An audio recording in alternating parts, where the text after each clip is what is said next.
Buenos días a todas. El tema de mi tesina es el perfil auditivo y la aplicación del test de inhibición residual del acúfeno con banda estrecha, según el análisis documental de historias clínicas de pacientes con acúfenos atendidos en el Sanatorio de La Cañada desde marzo del 2018 a diciembre del 2019 en Río Tercero, Córdoba, Argentina. La directora de esta tesina fue la licenciada Virginia Villarreal. Se contó con asesoría de la doctora Silvana Serra y quien les habla, la tesinista Báez Jessica. Durante años me hizo eco en la cabeza la frase "aprenda a convivir con el acúfeno". Esto me llevó a la elección del tema. El proceso realizado en una primera instancia fue el planteamiento del problema, luego los objetivos general y específicos. Seguidamente se realizó el diseño metodológico, posteriormente se presentaron los resultados, también los aspectos de discusión y por último se arribó a la conclusión.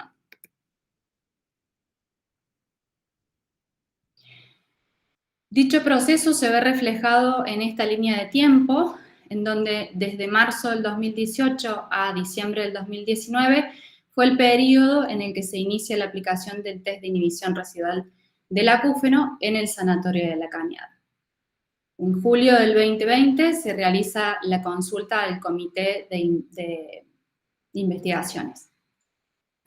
Como investigadora abordé el análisis documental de historias clínicas de agosto a octubre del 2020, relevando y registrando desde la primera aplicación del test.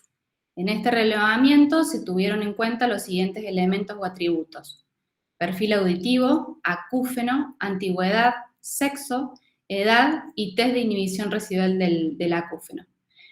Para más organización, para que sea más fluida la diapositiva y la presentación, se describen las variables más adelante.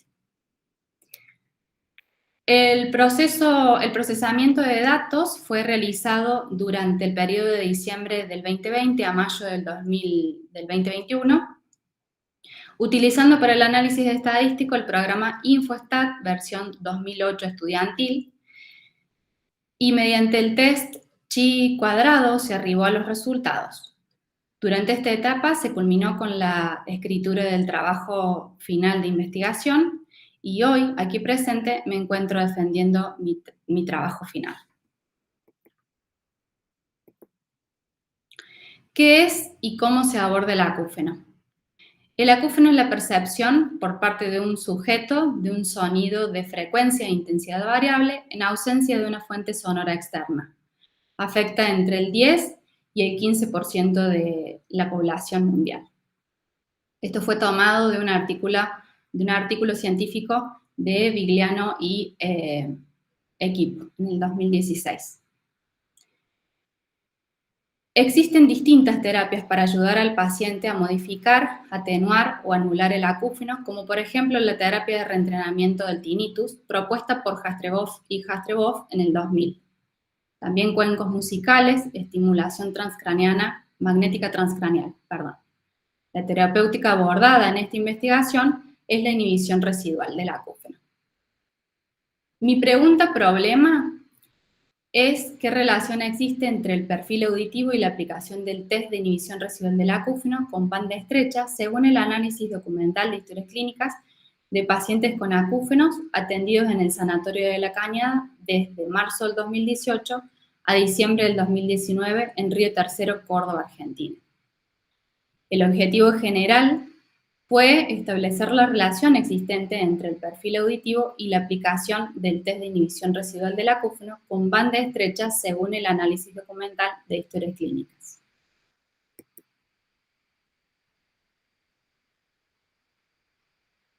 El perfil auditivo es la determinación del umbral absoluto mínimo, o lo que es lo mismo, la mínima intensidad a la que es percibida un sonido, un tono. Mediante la audiometría se busca determinar normalidad o anormalidad y de allí se desprenden los términos normoacusia o hipoacusia. El acúfeno es la percepción por parte de un sujeto de un sonido de tonalidad e intensidad variable en ausencia de una fuente externa. Los atributos valorados en esta investigación fueron el predominio unilateral, predominio bilateral, tonalidad aguda, grave o de banda estrecha, y el carácter esporádico o permanente del zumbido. La antigüedad estuvo determinada por el tiempo de instauración del acúfeno. El test de inhibición residual del acúfeno es la modificación del acúfeno tras estimular el oído desde el exterior con un tono de banda estrecha de la misma frecuencia del acúfeno. Y lo que puede ocurrir con el acúfeno es que puede inhibirse totalmente, parcialmente o directamente no inhibirse, no desaparecer. En cuanto a la edad, es considerada en función a la última aplicación del test de inhibición y la fecha del nacimiento del sujeto expresada en la historia clínica. El sexo son las características biológicas que definen al ser humano como hombre o mujer. En cuanto al diseño metodológico, el tipo de estudio pudo clasificarse descriptivo, correlacional o longitudinal. La muestra fue constituida por N 144 historias clínicas de pacientes que fueron evaluados auditivamente y a los que se les aplicó el test de inhibición residual de acúfenos desde marzo del 2018 a diciembre del 2019. Los siguientes aspectos conformaron los criterios de inclusión: sujetos mayores de edad que informaron tener acúfenos, individuos con acúfenos de ambos sexos que asistieron al sanatorio de La Cañada de Río Tercero, sujetos a los que se les realizaron audiometría, logopedía, acufenometría y el test de inhibición residual. Y aspectos tales como acúfenos no equiparables con los sonidos del audiómetro o que no se pudieron precisar, en tratamiento psicológico o psiquiátrico, con ototóxicos o con otras terapias sonoras, formaron parte de los criterios de exclusión. Ante la consulta del Comité Institucional de Evaluación Ética de las Investigaciones en Salud, la institución respondió que como el proceso inicial de análisis de historias clínicas se da en agosto del 2020, la muestra ya estaba conformada, por lo tanto, dicha entidad se expide refiriendo que no tenía injerencia en esta etapa del trabajo. Como muestra esta placa, el primer objetivo de esta investigación fue describir la relación existente entre el perfil auditivo y el sexo de la muestra abordada. Se observó una concentración de datos para la condición normoacusia a favor del sexo femenino con el 35,14%, mientras que el 25,71% fueron de sexo masculino. En cuanto a la condición hipoacusia, el 64,86% de los casos fueron mujeres y el 74,29% fueron hombres.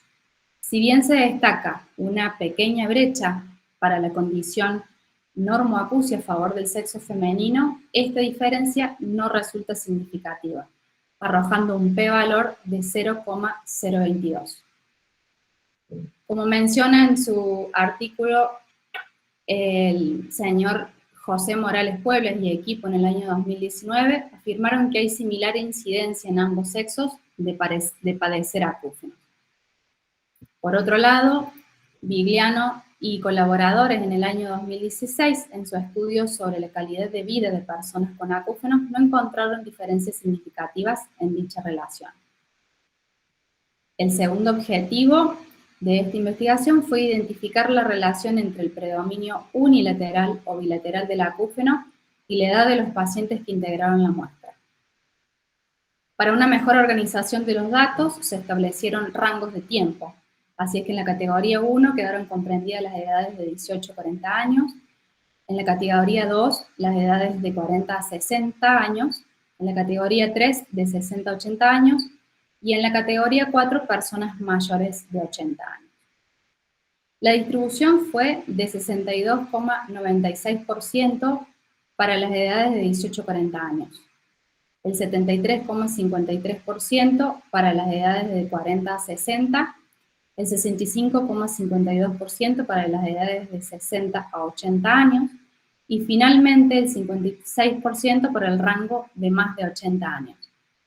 Se destaca una marcada diferencia en la categoría 2 entre las edades de 40 a 60 años, en donde esta supera al menos en un 8% respecto de las demás.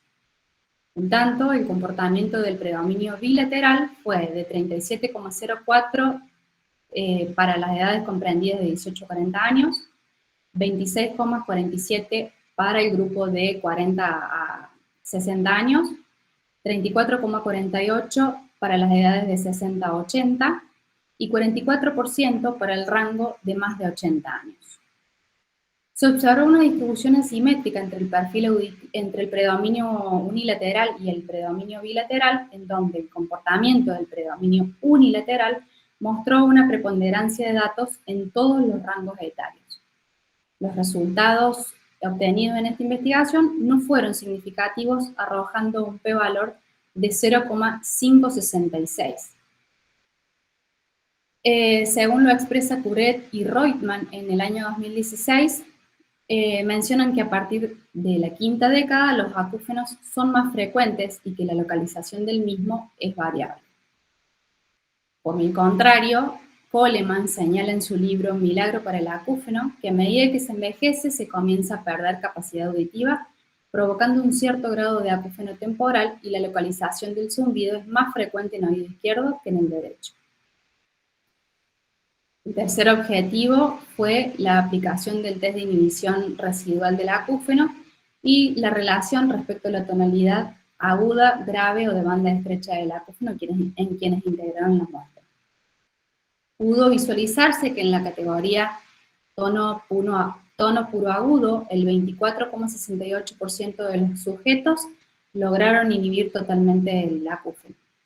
36,36% lo hicieron de manera parcial, mientras que el 38,96% no logró inhibirlo posterior a la aplicación del test.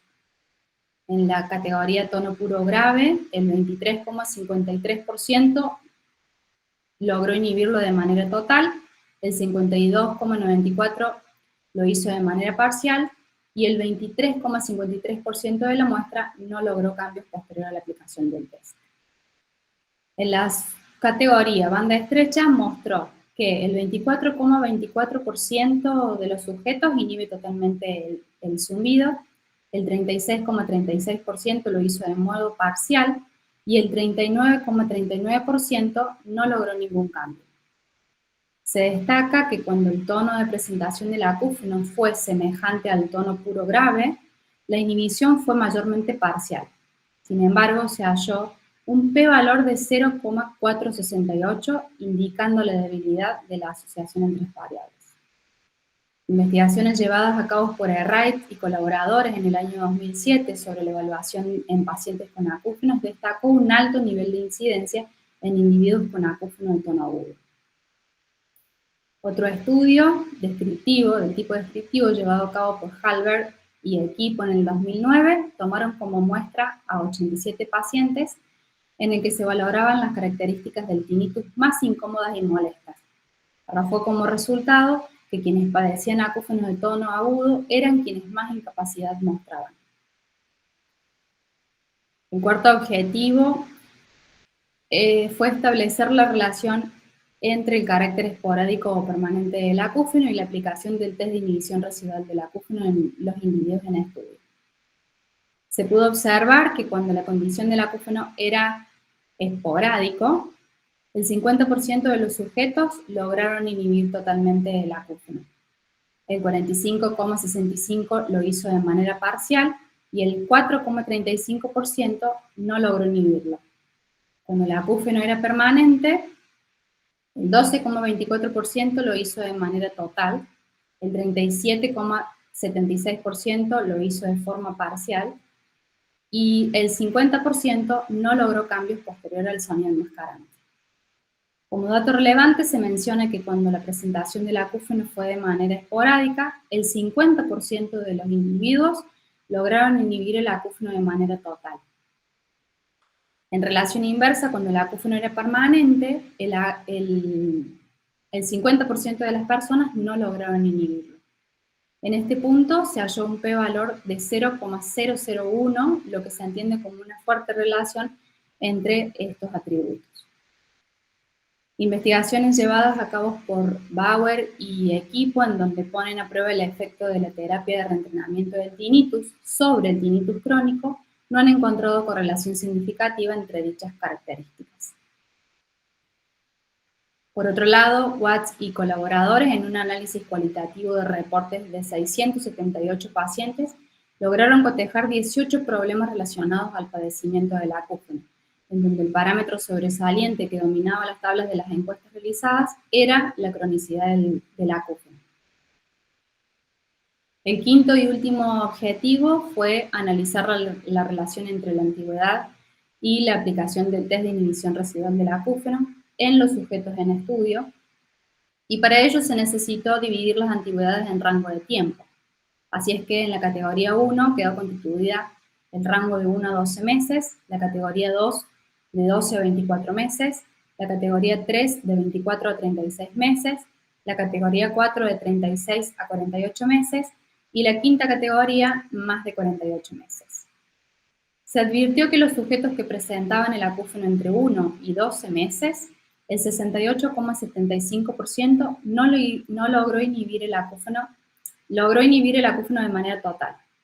El 31,25% lo hizo de manera parcial y en el grupo de los no inhibe no hubo ningún sujeto. En la categoría 2, de 12 a 24 meses, el 28% de los individuos inhibió totalmente el acúfeno. El 52% lo hizo de manera parcial y el 20% no logró ningún cambio. Quienes estaban en la categoría 3, en las edades de 24 a 36 meses, el 12,20% lo inhibió totalmente, el 58,54% de manera parcial y el 29,27% no logró inhibir el acúfeno. Quienes presentaban el acúfeno por un periodo de 36 y 48 meses, el 3,33% lo hizo de manera total, el 26,67% lo hizo de forma parcial y el 70% no lo inhibió. En esta última categoría, más de 48 meses de padecer el acúfeno, no se encontró ningún individuo inhibiendo totalmente el zumbido. El 18% lo hizo de manera parcial y el 81,25% no logró ningún cambio. Como puede observarse, se da un comportamiento inverso en estos atributos. Mientras mayor es el tiempo de instauración del acúfeno, menos resultados favorables se obtienen con la inhibición residual. Esta relación mostró un p-valor de 0,001, lo que se interpreta como una correspondencia significativa entre las variables. Estudios llevados a cabo por Consium y colaboradores en el año 2014, en el que compararon entre dos técnicas de inhibición residual, una por estimulación por vía ósea y la otra por vía aérea, determinaron que la estimulación periférica por conducción ósea contribuyó a inducir duraciones más prolongadas de inhibición residual.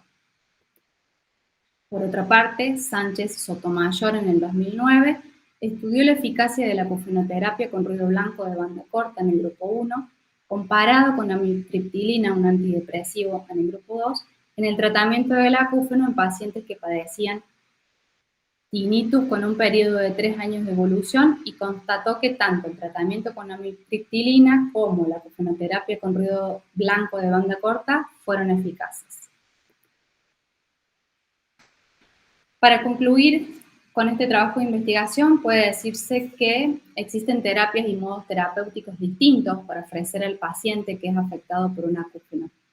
Como terapeuta hay que buscar la opción más adecuada a cada persona, ya que no podemos caer en el error de creer que lo que le funciona a un individuo también le funciona a otro. Cada persona es un mundo.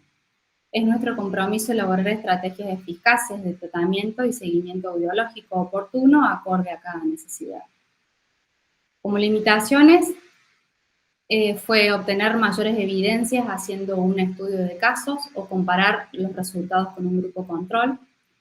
La fortaleza es que ya no se le dice al paciente que aprenda a convivir con el acúfeno, y como aporte es que se le puede incluir a cada rutina audiológica el test de inhibición del acúfeno para ver cómo se puede proceder con ese paciente. Cerrando esta investigación, podemos dejar abiertos ciertos interrogantes. Con respecto al comportamiento de umbrales, ¿en qué grados de la hipoacusia resulta positiva la inhibición residual? ¿Sobre qué oído se manifiesta mayormente el acúfeno o zumbido? ¿Ayudaría a complementar con terapia psicológica? ¿En otras instituciones se lleva a cabo el test de inhibición residual del acúfeno? Bien, para finalizar, y por el espacio que me han otorgado y contemplando las vicisitudes que el COVID nos ha impuesto, agradezco a la Universidad Nacional de Córdoba, a la Escuela de Fonoaudiología, a las autoridades de ambas, a mi directora y asesora por el acompañamiento, al tribunal por la oportunidad y el tiempo, y a mi familia por el apoyo incondicional. Me despido con una frase. De todas las formas de interrupción, el ruido es la más impertinente. No es solo una interrupción, sino que también es un obstáculo al pensamiento. Arthur Schopenhauer.